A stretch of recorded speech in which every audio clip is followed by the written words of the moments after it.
Hey everyone, so I just finished watching Hunters on Amazon Prime. This show is directed by David Well. It stars Al Pacino, the man. It also has Logan Lerman and Lena Olin. And what this show is it takes place in 1970s, 1977 to be exact. There are some flashback scenes that they do, but it is about a group of Nazi hunters because what happened was the American government realized the potential that some of these Nazi scientists or Nazi commanders had, and they didn't. Kind of the idea that they show throughout the show is that these brilliant minds, the Americans didn't want them to fall into enemy hands, so say like the Soviets or maybe even the Koreans, China. So what they did was they brought these Nazi scientists here, had them work on anything from medicine to space projects. They're involved in NASA, they're involved in politics. There's a lot that they have their hands in, and they hid them in America. They granted them almost asylum and had them live like celebrities. So there's a bunch of people who come together. A lot of them Jews, some soldiers, some people who are oppressed in their ghettos, but it's just people who in some way were affected by World War II, Nazi Germany's white supremacy, racism, and they are called the Hunters, and they're led by Al Pacino. This group of people have one goal, and that's they tried to expose the fact that they're Nazis, but of course no one believes them. There's no way that this could happen because of how crazy of an idea this is.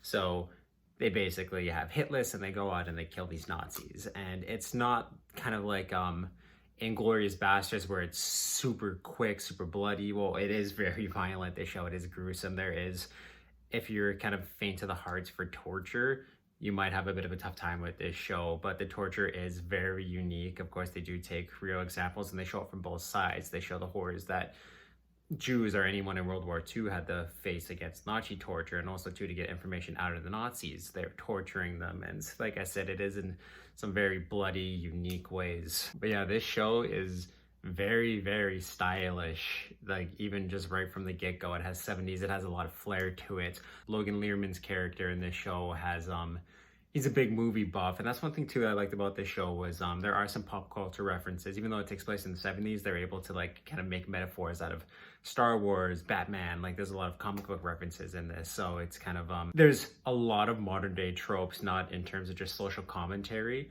but also in terms of it's kind of like little references that relate, like they're modern tropes that they put into the 70s, which is really, really nice to see and kind of easy to follow for people who might not know the timeline or know what's going on in the whole political sphere that this show is trying to tell. The characters in this show are very interesting. They all have like their flair to them. My favorite one is Josh Radnor, who plays a character called Lonnie Flash, and he is hilarious even right from the get-go. He was kind of one of my favorite characters just in terms of how flashy and how funny he was. But Al Pacino, all these actors do such a good job with their characters. But the one thing I kind of have to mention is we don't get a whole lot of backstory right off the bat. Maybe around, if I remember correctly, episode 5 is when we start to see flashbacks and get the motivations of some of these characters, especially in terms of the hunters, like our main characters. So they do take the side saddle for a little bit. They have their little fun moments, especially too when it comes to the action, but you don't really get their backstories until episode 5, 6, and then a little further on. So don't go in expecting to know or get to know everything about these characters. They do flesh them out pretty nicely by the end of the series for season 1, but the focus on this show is the story that it's telling. And like I said, it's not like Inglourious Basterds where it's really fast-paced. There are some character studies, and it really does a lot of world building before it gets to the violence, and all the violence that it has in the show too builds to the character motivations, to what's going on, to the world building. It's not just nonsense that's violence. It all has a purpose to it, which is something that I do really like. I think everything when it comes to action, violence, torture, it all has its purpose to be into the show. The one thing that I thought was really cool too that this show does is it really shows the Nazi philosophy and how it differs even between Nazis kind of in terms of like their power, why they think the way they do, why they think they're the superior race and stuff like that. And it definitely also shows too that almost kind of like in Star Wars fashion, that might be part of the references that they use, or why they use these Star Wars references, is there is such a big power struggle in between the Nazis. You can tell that a lot of them don't trust each other, or they don't trust this person's power because they have certain power over them.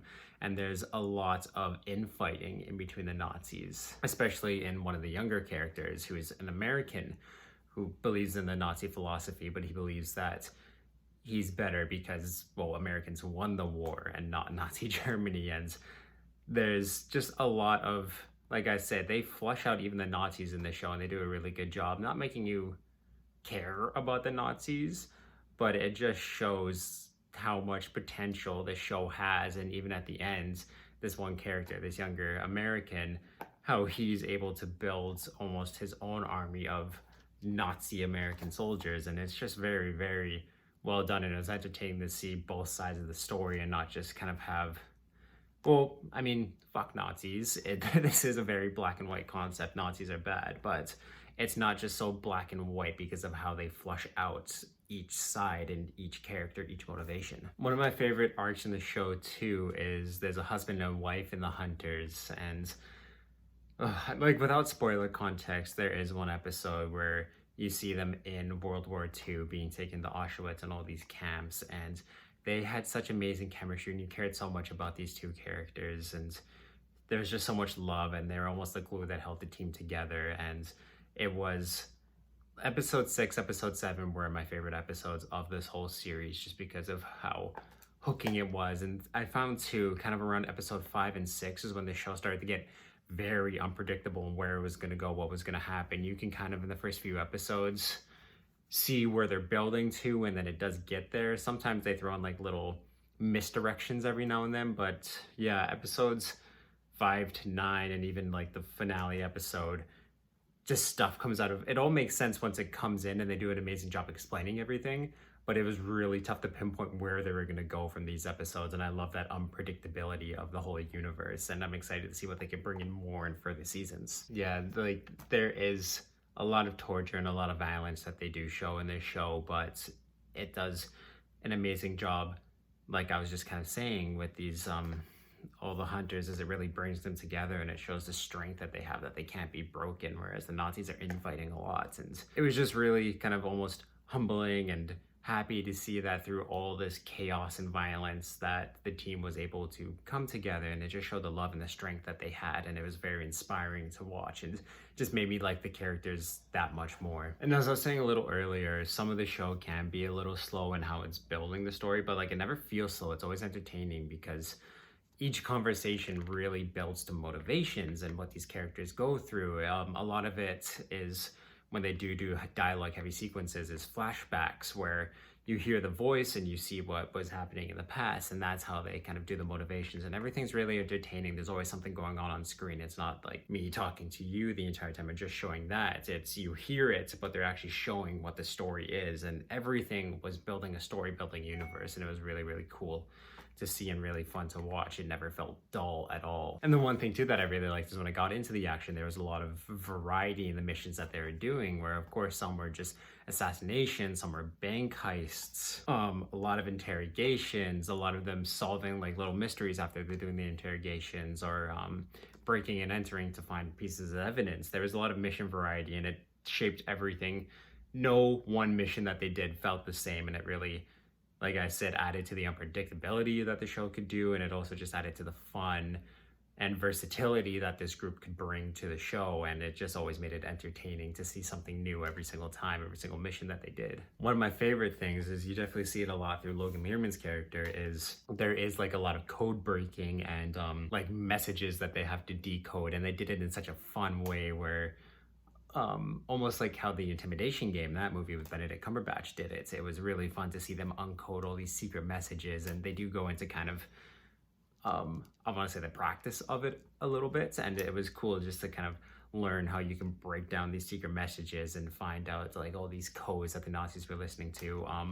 Kind of one of the biggest ones that they do it in is, there's this radio broadcast that they have where it just sounds like children singing, but it's how like different frequencies, you can hear different messages, and just like almost Morse code telling them pretty much the Nazis' plan in season 1 and what they're gonna do. And it was really, really fun to watch all of that and see it unfold, and almost it gives you chances to break the codes with the characters, and I thought that was fun. But yeah, with all this taken together, I loved how it was able, like throughout all the chaos, is really bring the characters together, and you love them, you're super entertained by them. It was definitely a bloody good time with so many twists and turns, and it was so much fun to watch. Um, I'm not going to speak too much to the ending just because of the spoilers, but I did enjoy it. There is one scene at the very end that I think is going to divide some people where, like, when you see it, I was kind of like, oh man, of course, like, this is what they're going to do with it. But some people might think it's cheesy, but kind of with them being able to bring back characters and add to the predictability, I thought it was fun, and I'm not going to judge it too much now. I do hope that they're able to do a good job with it, and I'm excited to see where they take season 2. But I am really hoping to see a lot of the international side where this team can move out of America and then go to all these other places, and it sounds like that's what they're going to do. So it's going to definitely shape up the show quite a bit more, and I am very much looking forward to see where they take the show. So yes, with all of this taken together, I gotta give Hunters an 8 out of 10 for the first season. I had a blast watching it. It's just so many twists and turns. The world building was awesome. Yeah, just like these little sequences that they would do with Logan Lerman's character, where since he was a big movie buff, they had like he would create game shows in his head of like the Nazis and how basically what their philosophy is, what the American public would think their philosophy is. It was just a good way to make the show a little more flashy, a little more entertaining. Even though like there is dialogue heavy scenes, it's always flashy and they do it in a fun way to keep you entertained, keep you wanting more. And I definitely really want more from the show, and I can't wait to see more. So yeah, in the comments, let me guys know what you thought about Hunter season 1 and what you're excited to see from seasons coming up. And as always, leave a like, leave a comment, subscribe, and if you want to see more, you can check out my playlist. I'll leave a link to kind of all my TV reviews and movie reviews. But yeah, awesome guys, definitely check out Hunters on Amazon Prime. It is a blast of a show, and I had a great time watching it.